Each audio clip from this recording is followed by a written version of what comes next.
রাজুকুজ্জামান আপনার কাছে আসি। এই যে সমঝোতা যখন চলে এসেছিল তখন ক্ষুদ্র স্বার্থে যে আন্দোলন এবং জনগণকে উনি সম্পৃক্ত করে কথা বলেছেন, জনগণ বিষয়টি ভালোভাবে নেবেন না, আপনারা জনমানুষের রাজনীতি করেন। আপনার জায়গা থেকে বিশ্লেষণটা কীরকম, যে জনগণ আসলে কিভাবে নিচ্ছে এই যে সমঝোতার শেষ পর্যায়ে সে মাঠের আন্দোলন শুরু হয়ে গেল? ধন্যবাদ। জনগণের কথা তো আমরা সবাই বলি, জনগণের পক্ষে আমাদের কাজগুলোকে জনগণের সামনে দৃশ্যমান করতে চাই। জনগণকে বলি যে আমি যে আপনার পক্ষে আছি, এই হচ্ছে আমার দাম। যেমন ধরুন, এখন জনগণের সামনে সবচেয়ে বড় সমস্যাগুলো কি? যদি অর্থনৈতিক সমস্যা বলি, অর্থনৈতিক সমস্যা হচ্ছে মধ্যবিত্তরা তো হাঁসফাঁস করছে, দরিদ্ররা টিকে থাকার জন্য চেষ্টা করছে, আর ধনীরা টাকা জমাচ্ছে। এবং সর্বশেষ মার্চ থেকে জুন এই 3 মাসে বাংলাদেশ ব্যাংকের হিসাবে নতুন কোটিপতির সংখ্যা আরও 6,000 বেড়ে গেছে। তার মানে কিছু মানুষের হাতে টাকা প্রচুর জমছে। আবার কি দেখা গেল যে এই সময়ের মধ্যে নতুন যে ব্যাংক অ্যাকাউন্ট হয়েছে সেখানে যাদের মানে টাকার পরিমাণ কোটি টাকার উপরে, তাদের টাকা জমছে বেশি, আর বেশিরভাগ আমানতকারীদের টাকা কিন্তু কমছে। তার মানে সমাজে বৈষম্যটা আছে। আমরা তো বৈষম্যের বিরুদ্ধে এটা লড়াই করেছিলাম। তাহলে এখন আমাদের জনগণকে এই জায়গায় নিয়ে আসা দরকার যে দেখুন, বৈষম্যের বিরুদ্ধে এত বড় একটা আন্দোলন করলাম, এই অন্তর্বর্তীকালীন সরকারের মধ্যেও বৈষম্য তৈরি হলো। ফলে এটার প্রক্রিয়াটা কি, যেটা দিয়ে আমি বৈষম্য বন্ধ করতে চাই, বৈষম্য বন্ধ করতে পারি, সেগুলো ঠিক করা। 2, আমাদের শ্রমজীবীরা এখনও কিন্তু তারা একটা ন্যায্য মজুরির জন্য, তাদের জন্য আমি আমার কথাটা শেষ করি। তাহলে এগুলো অনেক ইস্যু আছে, যে ইস্যু কিন্তু যে কোনো সময় জনগণের পক্ষে আমাদের বলতে হবে। কিন্তু এখন যে জিনিসটা আমরা দেখছি সেটা হলো একটা সুষ্ঠু, অবাধ, গ্রহণযোগ্য নির্বাচনের মধ্য দিয়ে অন্তর্বর্তীকালীন সরকারের এই ক্ষমতা হস্তান্তর প্রক্রিয়াটাকে সুষ্ঠু করা। অভ্যুত্থানের মধ্য দিয়ে যে সরকার ক্ষমতা এসছে, তিনি কি মানে অন্তহীন কাল পর্যন্ত থাকবেন, নাকি তিনি ক্ষমতাটা হস্তান্তর করবেন? তো ক্ষমতা হস্তান্তরের পথটা কি হবে? সেই পথ হিসেবে আমরা নির্বাচনটাকে মনে করি যে একটা সবচেয়ে শান্তিপূর্ণ পথ। সেই নির্বাচনটা করার জন্য কি কি করা দরকার সেটা একটা বিষয়। আন্দোলন তো প্রত্যেকটা দলেই করতে পারেন, প্রত্যেকটা দলের আন্দোলন করার সেই তার দায় আছে। সরকার বাধা দিলেও সে করবে, সরকার বাধা না দিলেও সে করবে। কিন্তু যে প্রশ্নটা আসলো যে এই মুহূর্তে কোন কোন দাবিগুলো নিয়ে আমরা আন্দোলন করছি, সেটা হচ্ছে গুরুত্বপূর্ণ। সেই দাবিগুলো নিয়ে যারা আন্দোলন করছেন তারা নির্বাচন পদ্ধতিটা সংস্কার করতে চান। আমরা বাসদের পক্ষ থেকে বলেছি আমরা নির্বাচন পদ্ধতি সংস্কার চাই, কিন্তু সেখানে কোনটা চাই? নির্বাচনের টাকার খেলা কি বন্ধ হবে? সেই জায়গায় সংস্কারটা কি হচ্ছে? আমরা নির্বাচনের পেশি শক্তির ব্যবহারটা কি বন্ধ হবে?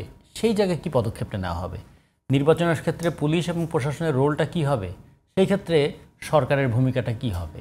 তা এগুলো তো দাবি অবশ্যই। ফলে আমরা মনে করি এই দাবিগুলো নিয়ে কথা বলার অধিকার তাদের আছে, কথা বলার সামর্থ্যও হয়তো তাদের আছে।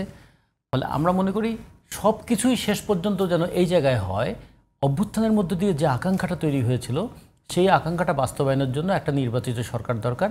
সেই নির্বাচিত সরকার জনগণের কাছে দায়বদ্ধ থাকবে। সেই নির্বাচিত সরকার যদি কাজ না করে তার কমিটমেন্ট অনুযায়ী, তাহলে জনগণ তাকে প্রশ্ন করবে।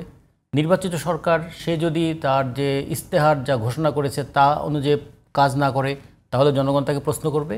এই প্রশ্ন করার যে ক্ষমতাটা তৈরি হয়েছিল অভ্যুত্থানের মধ্য দিয়ে, এই ক্ষমতাটা আমরা সংহত করতে চাই। এটি হলো স্বাভাবিক প্রক্রিয়া, আপনি যেটি বলছিলেন যে সেটি হওয়ার কথা। কিন্তু আপনি যদি ঐক্যমত্য কমিশনগুলোর দিকে তাকান, আপনি যে সাধারণ মানুষের কথা বলছিলেন এবং বৈষম্যহীনতার কথা বলছিলেন, তার কি প্রতিফলন আপনি কমিশন গঠনের মধ্যে দিয়ে পেয়েছেন? মানে শিক্ষা কমিশন, মানে আপনার কি মনে হয় না যে ঘুরে ফিরে এক নির্বাচন কেন্দ্রিক আলোচনা খুব বেশি মাত্রায় ছিল? সরকারেরও ফোকাস এটাই ছিল। সরকার যতগুলো কমিশন, 11টা কমিশন গঠন করেছিলেন, আর যে কমিশনগুলো গঠন করার দরকার ছিল সেগুলো নিয়ে কোনো আলোচনা এখানে হয়নি। 11টা কমিশনের মধ্যে 5টা কমিশনের বিষয় নিয়ে আলোচনা হয়েছে, তাও সেগুলো কোনটা নিয়ে? যেটার সঙ্গে যুক্ত আছে নির্বাচন, যেটার সঙ্গে যুক্ত আছে সংবিধান। কারণ সংবিধানের কিছু সংশোধনী ছাড়া এই সরকার সাংবিধানিক স্বীকৃতি পাবে না। সংবিধানের 7-এর ক, 7-এর খ এই ক্ষেত্রে যেন আমরা বাতিল করার ক্ষেত্রে সবাই ঐক্যমত থাকেন এইটা। তারপরে কি যে নির্বাচনটা কি তত্ত্বাবধায়ক সরকারের অধীনে হবে না দলীয় সরকারের অধীনে হবে, সেই প্রশ্নে একমত আছেন কিনা। নির্বাচনের পরে যে সরকার আসবে সেই সরকারের কন্টিনিউইটি কীরকম হবে, একই ব্যক্তি একাধিকবার প্রধানমন্ত্রী হতে পারবেন কি পারবেন না, সেগুলোর ব্যাপারে যেগুলো একমত হয়ে গেছে, সেই একমত হওয়া বিষয় নিয়ে এখন যেহেতু এই যেটা বলি জাতীয় ঐক্যমত্য কমিশন, এটা আসলে জাতীয় ঐক্যমত্য কমিশন বলাটা ঠিক হবে কিনা, রাজনৈতিক দলগুলোর নির্বাচন প্রশ্নে ঐক্যমত্য কমিশন এরকম বললেই মনে হয় বিষয়টা ঠিক হতো। তো কারণ জাতীয় অনেক ইস্যু তো এখানে আসেই নাই, তো ফলে করে তাহলে যে উদ্দেশ্যেই ঐক্যমত্য কমিশন হয়েছে সেই ক্ষেত্রে যে বিষয়ে, এটা তো ধরে নেওয়া হয়েছে সব দল সব বিষয়ে একমত হবে না, তাহলে সাধারণ ঐক্যমত কোথায় হলো আর দ্বিমত কোথায় আছে, এবং কোথায় সে আপত্তি সত্ত্বেও গ্রহণ করেছে। যেগুলো দ্বিমত আছে সেগুলো সে সবসময় বলতেই থাকবে, আর যেগুলো আপত্তি সত্ত্বেও গ্রহণ করেছে সেটার ক্ষেত্রে তার বাধ্যবাধকতা থাকবে না।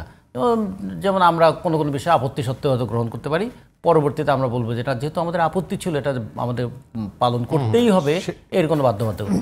এগুলো তো একটা বলবো যে একটা প্রক্রিয়া তৈরি হয়েছিল যে আলোচনাটা কিভাবে হবে, আলোচনাটার মধ্য দিয়ে এই সিদ্ধান্তগুলো কীরকম হবে এবং সিদ্ধান্ত বাস্তবায়নের প্রক্রিয়াটা কী হবে। এবং ঐক্যমত্য কমিশন এটাও বললেন সিদ্ধান্ত বাস্তবায়নের দায়িত্ব কিন্তু এই কমিশনের না, সিদ্ধান্ত বাস্তবায়নের দায়িত্ব হচ্ছে নির্বাচনের মধ্য দিয়ে পরবর্তী সরকারের। এবং পরবর্তী সরকার কিভাবে সিদ্ধান্ত বাস্তবায়ন করবেন, দুইভাবে করবেন। প্রথমত সংসদ যেটা তৈরি হবে, সংসদে আমাদের ঐক্যমত্য হওয়া বিষয়গুলো নিয়ে আইন হবে, আর যেটা প্রশাসনিক অর্ডারে করবেন সেগুলো হচ্ছে ক্ষমতায় গিয়ে তার প্রশাসনিক অর্ডারে সেই কাজগুলো করবেন। তো ফলে এই দুটো বিষয়ে আলোচনা হয়েছে। আমার মনে হয় যে এই আলোচনাটা যত দ্রুত শেষ করা যায়, মানুষ দুই দিক থেকে অপেক্ষায় আছে। একটা হচ্ছে তারা দেখতে চায় নির্বাচনের মধ্য দিয়ে একটা স্বস্তির পরিবেশ, আর একটা জিনিস দেখতে চায় অন্তর্বর্তী সরকারের কাছে তো কোনো কিছু দাবি করা যাচ্ছে না, তিনি তো বলেন আমি তো অন্তর্বর্তীকালীন সরকার। ফলে মানুষ চায়, তাই কি বলেন, মানে আপনি দেখেন শ্রমিকদের নিয়ে যখন কথা বলি তখন বলে মজুরির ব্যাপারে এই করার আমাদের ইয়েটা নাই, সক্ষমতা নাই। কিন্তু একটা জায়গায় সক্ষমতা আছে, সেটা কি সরকারি, তারা তো বিভিন্ন সময় বলেছে যে সরকারের ম্যান্ডেট আছে, বরং একদম অনেক বেশি ম্যান্ডেট। সেই ম্যান্ডেটটা কোথায় কোথায় আছে? সেই ম্যান্ডেটটা আছে চট্টগ্রাম বন্দরটা ডিপিকে দেওয়া যাবে কিনা সেই ব্যাপারে তারা ম্যান্ডেট প্রয়োগ করেন। কিন্তু যখন আমরা বলি শ্রমিকদের জন্য একটা স্থায়ী মজুরি কমিশন গঠন করেন, তখন বলে এটা আমাদের ম্যান্ডেট নাই।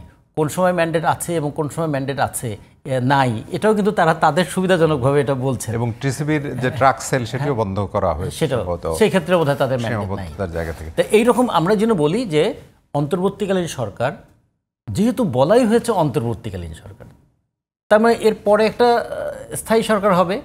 সেই স্থায়ী সরকারটা কতদিনের জন্য স্থায়ী হবে? এক পার্লামেন্ট নির্বাচন থেকে আরেক পার্লামেন্ট নির্বাচন পর্যন্ত আমরা সাধারণভাবে ধরে নেই 5 বছরে। এখন এই 5 বছরের জন্য যে সরকার আসবে তিনি তখন একটা পরিকল্পনা করবেন, আমি 5 বছরে এই কাজ করব। অন্তর্বর্তীকালীন সরকার কতদিনের জন্য পরিকল্পনা করবেন? তিনি কি তার কি ঠিক করা আছে যে তিনি 7 বছর থাকবেন, না 10 বছর থাকবেন, না 2 বছর থাকবেন, না 3 মাস থাকবেন? যদি তিনি বলেন 3 মাস থাকবেন, 3 মাসের একটা পরিকল্পনা হবে। যদি তার আবার ইচ্ছা থাকে যতদিন পারা যায় থাকি না,